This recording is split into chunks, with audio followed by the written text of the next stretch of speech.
mnajua kwamba katika kipindi cha miaka mitatu hiki nimekuwa nikitoa mikeka mingi ya mabadiliko kwenye serikali za mitaa, ngazi ya mkoa, wilaya, halmashauri, huko mingi tu, na si kwa raha au kwa kupenda, ila kwa kutafuta cream wale watakaosimama na serikali kufanya kazi serikali iliyokusudiwa.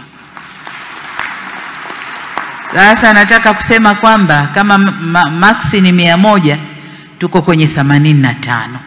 Tumeshanyooka. Tumebakia 25. Tutakwenda kunyoshana polepole mpaka wote tusimame njia hiyo. Ndugu mwenyekiti na wajumbe, mwaka 2021 nilipozungumza nanyi ilikuwa takriban miezi 6 tu tangu nishike hatamu ya uongozi wa nchi yetu. Nilitumia mkutano ule kuainisha mipango ya serikali kwa wananchi walioko kwenye halmashauri zenu.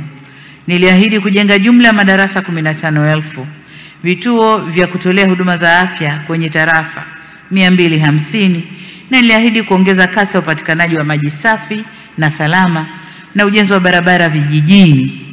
Niliahidi pia kurejesha baadhi ya vyanzo vya mapato vya halmashauri vilivyokuwa vimechukuliwa serikali kuu.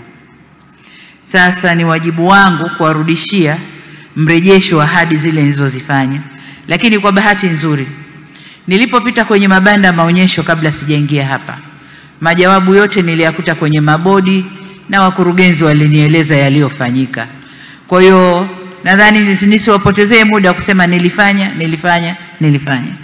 Lakini niwaambie tu kwamba kwenye elimu, mbali na madarasa 15,000, tumejenga vyuo vya VETA katika wilaya 64, kazi inaendelea.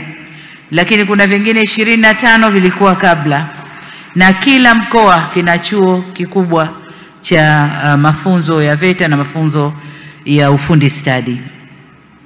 Lakini kwa upande wa afya, kazi iliyofanyika mnaijua. Lakini pamoja na majengo, amesema mwenyekiti wa ALAT, kuna vifaa vya kisasa sana kwenye mahospitali yetu katika ngazi zote.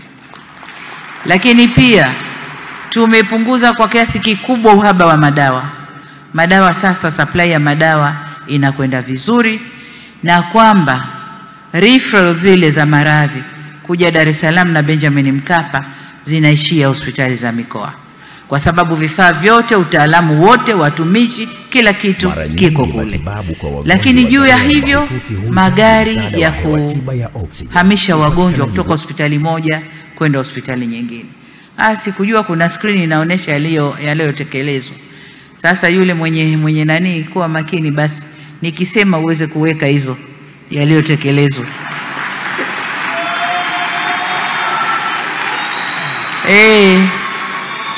Wanasema usipojisemea mwenyewe hakuna atakaye kusemea, sio?